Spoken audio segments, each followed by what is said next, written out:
دا زموږ سبجیکټ شو، دا څه شو؟ دا سبجیکټ شو. اوس هیلپینګ ورب دی، نو هغه تاسو ته ما ویلي دي که سبجیکټ ستا هر څه خو د دې سره هیلپینګ ورب لګوه هیډ بین. هی هیډ بین. ټیک ده، دا هیلپینګ ورب شو. بس په دې پسې به موږ V4 لګوو. V4 ټیک ده. نو ګوره دلته کې څه کار کوو؟ کم کار کېدو؟ انتظار کوو که نه؟ نو انتظار د ویل کېږي ویټ. په انګلیش کې دې ته څه ویل کېږي؟ بسم الله الرحمن الرحیم. السلام علیکم. که زه تاسو ته ووایم که نه یو خبره درته وکړم چې دا په انګلیش کې ولیکې بچہ رو رہا تھا. مثال په طور ګورئ بچہ رو رہا تھا. ټیک ده، لکه ماشوم جړله. نو ته به وایې چې دا خو د تیر شوي وخت خبره ده او جاری ده، رها تا پکې راغلی دی. ټیک شو، نو دا د پاست کنټینیوس ټینس خبره ده. نو ته به دا ولیکې بالکل. ته به ووایې که نه چې د بیبي واز کرایینګ. بچہ رو رہا تھا. نو زه به درته وایم چې بالکل صحیح ده. خو که زه بیا تا ته دا ووایم چې بچہ 2 घंटों سے رو رہا تھا، لکه ماشوم د 2 घंटों راځي جړله. مثال که زه داسې ولیکم که نه چې بچہ 2 घंटों से رو رہا تھا. ٹھیک ده. نو ته به وایې چې دا خو بالکل اسانه ده، د دې په شان ده که نه، خو صرف پکې دا 2 घंटे چې کوم دي د دې په ځای پکې یو سیوایي ټکې راوله. نو ته به داسې ولیکې د بیبي واز کرایینګ. ماشوم جړله. ټیک شو، نو د 2 घंटों راسي جو ته به ولیکې چې فار 2 hours. داسې به ولیکې. خو زه به درته وایم چې دا جمله بالکل غلطه ده. نو ته به وایې چې څنګه غلطه ده؟ څنګه لیکل کېږي؟ نو زه به درته ووایم چې یاد ساتئ کله هم په یو خبره کې په یو کار کې ټایم منشن شوي. مثال په طور د 2 घंटों نه یو کار جاری، د 3 نه، د 5 نه، د 10 نه، د یوې ورځې نه یو کار جاری، د سحر نه یا د ماښام نه جاری، د یوې هفتې نه یو کار جاری دی، د یوې میاشت نه، د کال نه، د 2 نه، د 3 نه، د 10 نه، د 100 کالو نه یو کار جاری دی. خو چې دلته کې پکې دا راغی چې 2 घंटों سے. ټیک شو، چې کله پکې دا ټایم منشن شوي یاد ساتئ نو هغه به بیا په انګلیش کې چې کوم دی په سنګل هیلپینګ ورب باندې نه لیکل کېږي. لکه دلته کې اوس وګورئ په دې کې ټایم نه و که نه، بچہ رو رہا تھا، د بیبي واز کرایینګ. نو بالکل صحیح دی. او ته چې وایې 2 घंटों سے رو رہا تھا نو دلته کې په واز باندې ستا کار نه چلېږي. د دې لپاره بل هیلپینګ ورب راځي. نو چونکې دا د پاست ټایم خبره ده نو چې کله یو کار په تیر شوي وخت کې شروع شوي او جاری جاری جاری د یو خاص ټایمه پورې جاری او هغه ته په انګلیش کې ویل، د دې لپاره به ته یو ټینس استعمالوي چې هغې ته ویل کېږي پاست پرفیکټ کنټینیوس ټینس. پوه نه شوې؟ مطلب زما دا دی چې ګوره پاست پرفیکټ کنټینیوس ټینس د داسې کار دپاره استعمالیږي که نه چې هغه په تیر شوي وخت کې شروع شوي. مثال پاست دی که نه، وګورئ پاست په تیر شوي وخت کې شروع شوي، جاری جاری جاری جاری، او هم په تیر شوي وخت کې بیا یو خاص ټایمه پورې جاری، پریزنټ ټایم ته نه را رسېدلی. نو داسې قسم کار چې ته په انګلیش کې وایې، دا خبره چې ته په انګلیش کې بیانې که نه نو ته به پاست پرفیکټ کنټینیوس ټینس استعمالي. د دې چې کوم د جملې سټرکچر دی، کم ورب پکې راځي، کم هیلپینګ ورب پکې راځي، په کومه طریقه باندې استعمالیږي نو هغه به ته د دې ټینس مطابق وایي. مثال در ګوره بل در کوم. مثال په طور ته یو فرینډ یو ملګري دی کال وکړو، رینګ یې درته وکړو چې هلکه سبا په 10 بجې به په پلانکي هوټل کې چیسو. ټیک ده، ته ورته وایې چې ټیک ده سبا به زه درشم. خو چې ته سبا لاړ شې که نه نو ته په 12 بجې لاړ شې. نو چې ته هوټل ته ورسې هغه درته د غوسې نه پړسېدلي. ٹھیک شو، ولې چې هغه تا ته د 2 घंटों راسې انتظار کوو. نو اوس ګوره که فرض که دا خبره تو بیا په دې موجوده ټایم کې بل چاته کې چې هلکه هغه پلانکي ما ته د هغې ورځ باندې د 2 घंटों راسې انتظار کولو. ټیک شو، نو دا خبره د پاس ټایم ده. په پاس ټایم کې انتظار شوی دی، په تیر شوي وخت کې کړی دی 2 घंटे پورې کړی دی په هغه ټایم کې، او خبره هغه ځای کې بیا ختمه شوې چې ته رسېدلې. خو دغه خبره چې ته په دې موجوده ټایم کې اوس چاته وې چې هغه په هغه ورځ باندې هغه د 2 घंटों راسې زما انتظار کوو، نو د دغه شان کار دپاره، د دغه شان ایکشن دپاره چې تو کوم ټینس استعمالوي پاست پرفیکټ کنټینیوس ټینس به استعمالوي. بالکل سمپل دی. ښه ٹھیک شو. د پاست خبره چې ته په پریزنټ ټایم کې چاته کې ګوره دا پاست ټینسونه چې څومره هم دي که نه که سمپل پاست دی هغه هم د تیر شوي وخت خبره په پریزنټ کې چاته کوه پاست سمپل ټینس استعمالوه. لکه مثال په طور ګورئ میں بازار گیا، زه پرون بازار ته لاړم، یسټرډے آی وینټ ټو بازار، پاست سمپل ټینس دی. بیا ته وایې چې یاره ما کپڑے اغستلی نو دا واز past continuous tense دی. I was buying some clothes. ٹھیک شو نو دا past continuous tense شو. ها که بیا تو فرض کوي چې زه مطلب کور ته راغلم خو زما د راتلو مخکې زما مور روټۍ مطلب خوړلې وه نو دا واز past perfect tense شو. ٹھیک ده. My mother had eaten lunch before I reached home. ٹھیک ده. دا واز past perfect tense شو. خو که فرض کا اوس تا ته د مور وی کنه چې ما د 5 غنټو راځي ستا انتظار کولو. ٹھیک ده. نو سب وای I was waiting for you for 5 hours. نو دا past perfect continuous tense نو مطلب می داري چې past څومره tenses دي دا ټول په موجوده ټیم کې چې تا د past time خبره کې نو د دقیقه لپاره د استعمالي. ٹھیک ده چې په past کې یو کار شوی او ته په present time کې چاته کې نو past perfect tense باندې پوه شوي دا سې کار چې په تیر شوي وخت کې شروع شوي جاری او په تیر شوي وخت کې بیا ختم شي. ٹھیک ده. ځکه خو پکې راغلی دی کنه چې پرفیکٹ خو دا ټینس په دې ټیم کې تو چاته وي دا کار ته په دې ټیم کې بیا چاته وي چې هغه د 5 غنټو راځي سټډي کولا هغه د سحر نه چې کوم دی کرکټ کولو. ٹھیک ده. هغه د 2 غنټو راځي خبرې کولې په موبایل هغه د 3 غنټو راځي زما انتظار کولو. نو دا قسم کار چې ته په انګلیش کې وکنه نو ته بس استعمالي past perfect continuous tense به استعمالي. نو وس څنګه به استعمالي د دې څه طریقه دا کم ورب پکې راځي کم پکې helping verb راځي او ټایم به پکې څنګه مونږه منشن کوو لکه 2 غنټې دي 3 غنټې دي یا د 2 بجو نه دي د 3 بجو نه دي نو څه طریقه کار دی نو راځي وس هغه باندې خبره کوو. پریفرنس کې د اردو یو جمله ده ته وایي چې دا زه انګلیش ته ترانسلیټ کوم. ٹھیک ده. یا یو داسې کار دی یو داسې خبر ده چې دی په انګلیش کې وینو یاد ساتئ که فرض که په اردو کې جملې کنه نو د اردو پہچان به د دې ټینس څنګه وي لکه تا ته به څنګه پته لګي چې دا کار اوس د دې ټینس دی دا زه چې اړومه د دې ټینس مطابق به انګلیش ته اړومه. نو ګوره اردو میں پہچان بس شي اردو میں پہچان مطلب دا لري کنه چې جمله به تو په اردو کې څنګه پیژنې چې دا د کم ټینس ده. نو یاد ساتئ اولنی خبره خدا ده کنه چې په دې کې با وقت کا ذکر ہوتا ہے سمئی وقت کا ذکر چې کوم دی په دې کې به د وخت ذکر.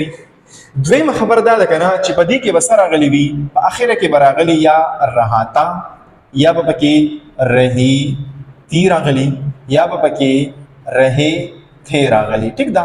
دا قسم ټکی به په اخره کې راغلي د اردو جملې پوه شئ. نور تاسو ته مو وی چې کنسپټ کلیر کړئ. ها کنسپټ کلیر کولو مطلب دا دی چې داس اکشن چې په پاس ټایم کې شروع شوی او جاری او په پاس ټایم کې دیستا مطلب یو خاص ټایم پورې جاری نو دغه کنسپٹ شو. نور پہچانی دانی چې فرض کا اردو جمله ہے بچہ 2 گھنٹوں سے رو رہا تھا نو هم پکې ټایم راغلی دی وخت ذکر پکې راغلی هم پکې رہا تھا راغلی دا خو د اردو پہچان شو. دویمه خبره ګوره په دې کې با په سبجیکټ پسې چې کوم هیلپینګ ورب راځي چونکې ګوره کنټینیوس ټینس دی کنه دې کې با آی ان جی راځي دا هو او پرفیکټ دی نو د دې خپل هیلپینګ ورب دی. نو یاد ساتئ په دې ټینس کې چې کوم هیلپینګ ورب استعمالېږي کنه هیلپینګ وربز نو ګوره هغه کم دي یاد ساتئ هغه چې کم دی هغه دی هیډ او بین. ٹھیک شو. دا هیلپینګ ورب دی بس. اوس کستا سبجیکټ هر څه کستا سبجیکټ فرض کا هی دی او که شی دی او که اټ دی او که آی دی که وی دی که یو دی که دی دی او که سنگولر ناون دی او که پلورل ناون دی. ٹھیک شو. خو د ټولو سره به دا هیلپینګ ورب استعمالېږي لکه آی هیډ بین. ټیک شو. وی هیډ بین یو هیډ بین هی هیډ بین شي هیډ بین د ټولو سره به هیلپینګ ورب دا یو استعمالېږي. اوس مین ورب چې کوم دی مین ورب په دې کې کم یو راځي مین ورب. یاد ساتئ مین ورب هغه ته ویل کېږي چې کوم کې مین ایکشن شو کېږي. نو مین ورب چونکې دا کنټینیوس دی نو کنټینیوس مطلب دا دی چې آی ان جی فارم والا کوم ورب دی کنه هغه به استعمالېږي. هغه کو پریزنٹ کنټینیوس دی کو پرفیکټ کنټینیوس دی که پاس پرفیکټ دی کو پریزنٹ پرفیکٹ دی خو چې کنټینیوس ټکی دی پکې ولې دونو پدې کې با وی 4 ورب استعمالېږي او د وی 4 مطلب دا دی چې آی ان جی فارم والا ورب استعمالېږي. لکه مثال په تور گو دی کنه گو یو ورب دی نو د دې چې کوم آی ان جی فارم دی هغه داسې دی گوینګ نو دا گوینګ والا. ٹھیک شو. ایٹ دی نو ایټینګ ډرینک دی نو ډرینکینګ ټاک دی نو ټاکینګ واک دی نو واکینګ کمینګ گوینګ. ټیک شو. نو څومره چې آی ان جی والا فارم والا ورب دی هغه په دې کې استعمالېږي. بل خبره دا ده کنه چې ټایم په پکې منشن کیږي خو د هغې نه مخکې به یا راځي سینس او یا به راځي فار. دا دوه ټکي به تاسو یاد ساتئ. ټیک شو. د ټایم منشن کولو نه مخکې به سنس او یا فار استعمالیږي. نو سنس په کم ټایم کې استعمالیږي او فار په کم ټایم کې استعمالیږي. نو دا خبره یاد ساتئ. ګوره چې سنس نه دی، سنس به ته اله استعمالي کنه چې کله هغه ټایم چې کم دی هغه پوینټ وي، پوینټ اف ټایم. د پوینټ اف ټایم مطلب دا دی کنه چې د هغه ټایم ایگزیکټ پته لګي. لکه مثال پته ور چې ته د غړې ټایم چاته یادې، لکه مثال چې ته هغه د 2 بجو راسي زما انتظار کولو، او وی د سحر 5 بجو نه واخلا د هغه ټیمه پورې کرکټ کولو، ټیک دا هغه د 3 بجو راسي سټډي کولا، هغه د سحر نه کار کو، یو خاص ټایم پکې منشن کیږي. ٹھیک دا یا فرض کته یو ایگزیکټ کال یادې، یو ایگزیکټ ورځ یادې، میاشت یادې چې ته هغه د جولای د میاشت نه چې کم دی د انګلیش کلاسز اغستل. ٹھیک دا یا ته چې هغه د 2010 نه په هغه سکول کې سبق وای، د 2020 نه په دې کلی کې هغه اوسېدله. ٹھیک شو. یو ایگزیکټ ټایم چې کله پکې منشن کیږي هغه ته ویل کیږي پوینټ اف ټایم، او د هغه نه مخکې به تو سنس استعمال، لکه سنس 2010، سنس 2020، سنس 4 o'clock، 3 o'clock، 2 o'clock. ٹھیک دا چې کله د غړې ټایم ایگزیکټ یادې نو بیا به سنس استعمالي. اوس فار به په کوم ځای کې استعماليږي یاد ساتئ. ګوره ها، فار به د سره مخکې استعمالي پیریډ اف ټایم ورته ویل کیږي. پیریډ اف ټایم، پیریډ اف ټایم مطلب دا چې د ډیوریشن یادې او ایگزیکټ پته نه لګي. لکه مثال پته ور د 2 غنټو راسي کار کو، د 5 غنټو راسي خوراک کو، مړېدل نه. ټیک شو. یا مونږ وایو د 3 ورځو راسي داسې، د 4 ورځې راسي داسې، د 1 ورځ راسي ماشوم جاړي، ها د 15 کالو راسي ټیچینګ کوم زو، د 8 کالو راسي په دې کلی کې اوسېدله. ټیک شو. نو داسې قسم کار چې هغه خاص ایئر پته نه لګي چې 2000 وټ. ټیک شو. یا د غړې په ټایم په حساب نه چې 100 بجې، 2 بجې، 3 بجې، خو 2 غنټو راسي، 3 غنټو راسي، ایگزیکټ پته نه لګي چې د کم ټایم نه والا د کم ټایم پورې، صرف مقدار ته د ډیوریشن نه. ټیک شو. د هغه نه مخکې به موږ فار لګو او د دې نه فصل بیا موږ ټایم منشن کوو. ټیک شو. هغه تاسو ته ما ویل چې په دې کې به د وخت ذکر نو دا خو هغه رول شو چې دا داسې ځنو پکې استعمالېږي. سټرکچر څنګه یې په دې کې به اول سره راځي بیا به سره راځي، لکه مطلب دا سيزونه خو به کې استعماليږي خو په کم ترتیب باندې استعماليږي. اول به سره راځي او بیا به سره راځي. ګوره نو یا ساتي چې په دې کې ګوره د سنټنس سټرکچر څنګه دی. ګورئ ها، سنټنس سټرکچر، سنټنس سټرکچر مطلب دا دی چې د جملې ساخت کې څنګه دی. نو اول به موږ په پازیټیو سټرکچر باندې خبره وکړو. ها، پازیټیو سټرکچر مطلب دا دی چې مثبت کم هغه سټرکچر دی چې یو افرمیټیو وي، داسې یو انفارمیشن پکې ورکړی شوی وي او ناٹ انکار پکې نه شي یا پکې کوېسچن نه شي، هغه ته ویل کېږي پازیټیو سټرکچر. نو یاد ساتئ. ګوره په هغه کې به هغه طریقه دا ده کنه چې اول برازي سبرازي، اول برازي سبجیکټ، اول د ټولو نه اول برازي سبجیکټ. ټیک دا بیا به سره راځي په هغه بس برازي هیلپینګ ورب، او یا ساته تاسو ته مو وی چې هیلپینګ ورب څه دی؟ هډ بین. صرف یو هیلپینګ ورب دی بس، هډ بین. که سبجیکټ ستا هر بلاوا هډ بین مسره لګوا. ټیک دا ها، دا سبجیکټ شو، دا هیلپینګ ورب شو. د دې نه پس چې کوم دی کنه بیا مین ورب راځي او هغه آی ان جی والا فارم دی. ټیک شو. وی فور وته زویما او آی ان جی فارم چې کوم دی، ها آی ان جی والا ورب دی. د دې نه پس چې کوم دی کنه بیا راځي آبجیکټ. ټیک دا آبجیکټ شو. او د دې نه پس چې کوم دی کنه نو بیا یا راځي سنس او یا راځي فار. وس فار په کوم ځای کې راځي او سنس دا تاسو ته ما ویلا. او د دې نفس اخیره کې د ټایم والا خبره ده چې د کم ټایم نه کار شروع دی.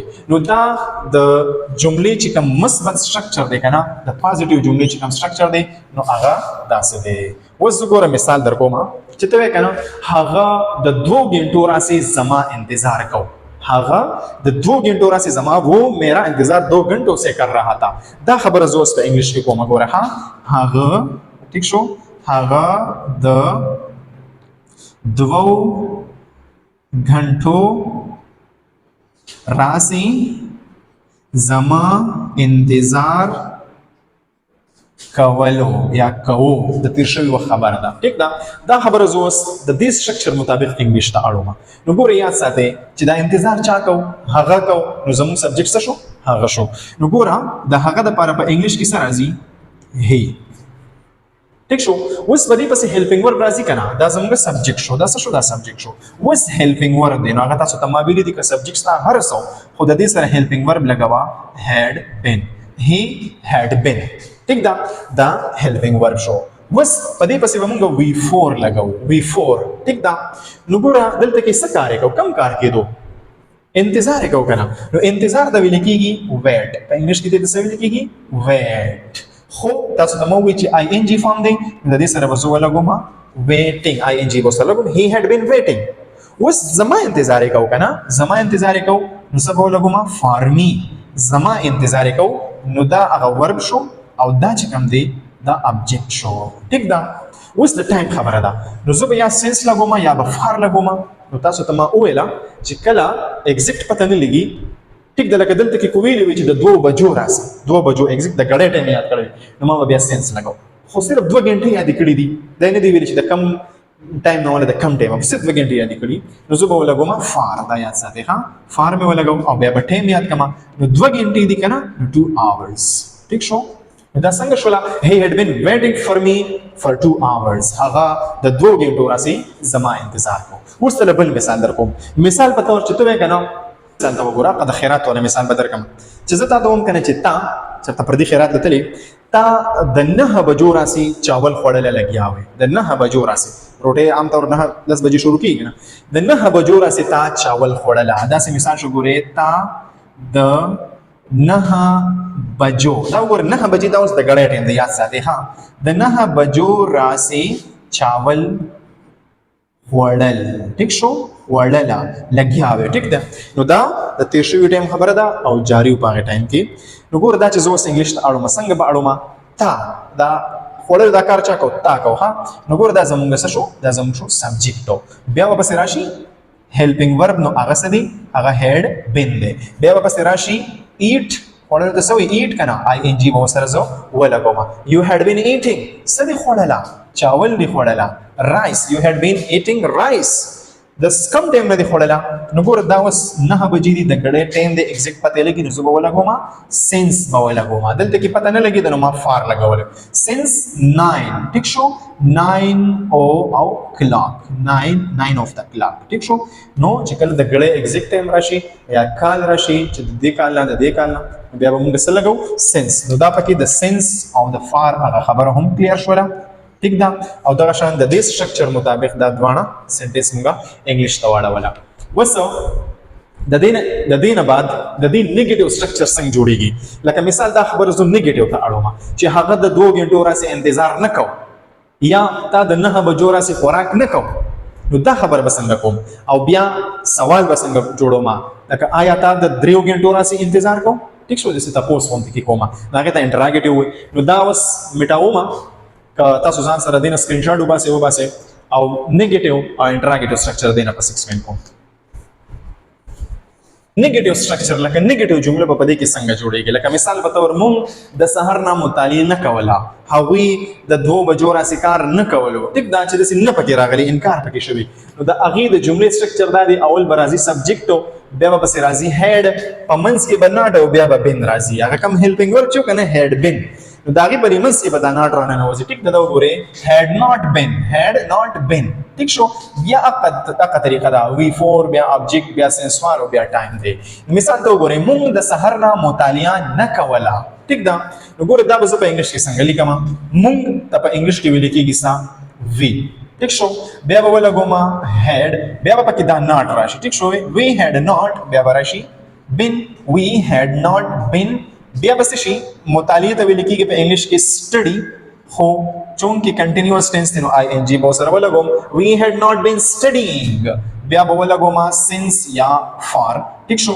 نو دلته کې چون کې سحر دی کنه یو ایگزیکټ ټایم خو دلی شوی دی سحر نو زه به ولګوم since او بیا به ولګوم morning د سحر نه مونږ مطالعه نه کوله دا انګلیش ته وړدل. اوس انټراګیټیو سټرکچر مطلب چې کوېسچن پکې شوی کنه تاسو پکې شوی نو دا هغه طریقه څنګه ده لکه مثال آیا هغوی د لسو کالو رسیدل ته اوسېږي سوري اوسېدله دا چونکی پاست ټنس دی کنه آیا هغوی د لسو کالو رسیدل ته اوسېدله ګوره سچویشن بسنګي کنټیکس بسنګي مثال په تور تاسو کې لیکو راغلیو او کډه وی وړله ته بیا خبر دا چاته کې چې هغوی د لسو کالو رسیدل ته اوسېدل چانه تاسو کې کنه نو دا څه قسم مطلب جمله بسنګ ته په انګلیش کې وین نو اول براشي هډ او بیا براشي سبجیکټ او دا غینه پس به بین راشي دا هیلپینګ ور پدې کې مات شي ٹھیک شو had subject been before object since far or time ٹھیک شو نو دې ته ګوره تاسو ته کنه نو د هغوی په باره کې دا subject دې ده خو head به تر مخ کې شي نو ګوره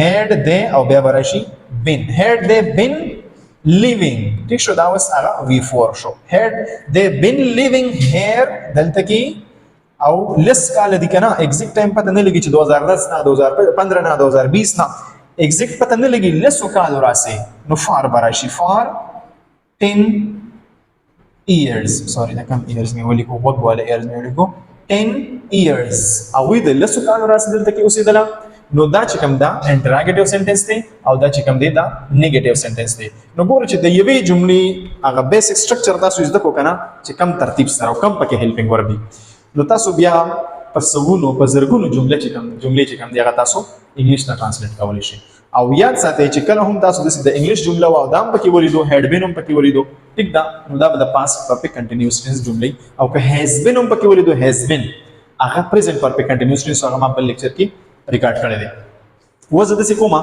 یو څلور 15 سنټنس تاسو د لیکم هغه بس تاسو کار شي هغه به تاسو په کمنټ کې انګلیش ته واړه ټرانسلیټ بدلته کې پښتو کې ولیکم تاسو به انګلیش ټرانسلیټ کوئ دا 15 जुमले में वो लिख गए हम 2 माह से इंग्लिश सीख रहे थे ठीक था आपका वालिद 5 सालों से दुबई में काम कर रहा था वो 9 बजे से क्रिकेट खेल रहे थे क्या तुम सुबह से सो रहे थे क्वेश्चन दे वो सुबह से नहीं सो रहा था दा 15 सेंटेंसेस द अप स्ट्रक्चर मुताबिक इंग्लिश ته واړوي یو خبره پکې یاد ساتئ ګوره تاسو ته ما ویل دي چې ټایم ته وګورئ که فرض کا ایگزیکټ پته نه لګیدله لکه دلته کې اوس 2 ماه دي نو پته نه لګي چې د جنوري نه د مارچ پورې ٹھیک شو یا د فروری نه د اپریل پورې یا د نومبر نه د جنوري پورې 2 میاشتې دي پته نه لګي چې کومې 2 میاشتې دي نو د دې نه مخکې به تو فار استعمالوي ټیک دا دلته کې بیا وګورئ 5 سالو نو پته نه لګي ایگزیکټ کنه دلته هم فار استعمالوي دلته اوس وګورئ 9 بجې ایگزیکټ پته لګي د 9 بجو نه دلته به سنس راځي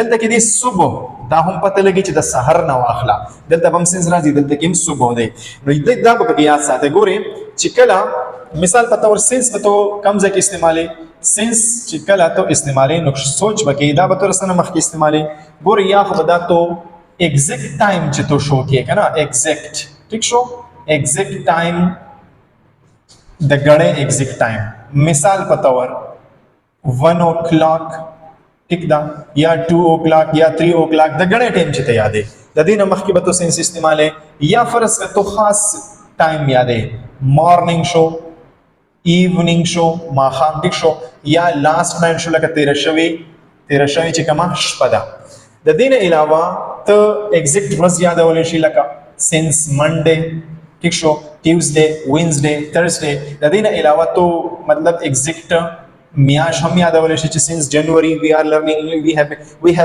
had been learning English since January ټیک ده نو دغه شان دي کې دا د ایگزیکټ ټایم نه مخکې مونږه سنس استعمالو خو که فرض کې صرف پیریډ اف ټایم وي ٹھیک ده ایگزیکټ پته نه لګي نو د هغه نه مخکې مونږه بیا فار استعمالو مثال پته ور لکه څنګه فار 2 hours ٹھیک شو یا 3 hours دغه شان دي کې یا مونږ وایو فار ایئرز ټیک شو ایئرز صرف کومه د کلونو ټیک شو یا مونږ وایو لانګ ټایم فار لانګ ټایم we had been living here for long time ٹھیک شو دغه شان دي کې او یا مونږ چې کوم دی استعمالو د ورځو مخکې لکه مثال په تور فار 2 days ٹھیک شو 3 days دغه شان یا مونږ استعمالو 2 months یا 3 months 2 year 4 year 5 year 10 years 20 years نو چې ایگزیکټ پته نه لګي فار استعمالوي چې پته لګي بیا سنس استعمالوي او دغه مطابق دا جملې چې کوم دی انګلیش ته واړوي که ویډیو خوښ شوي لایک خامخا کوئ کمنټ هم کوئ ویډیو شیر کوئ هم او که نه وي چینل سبسکرایب کړئ جزاک الله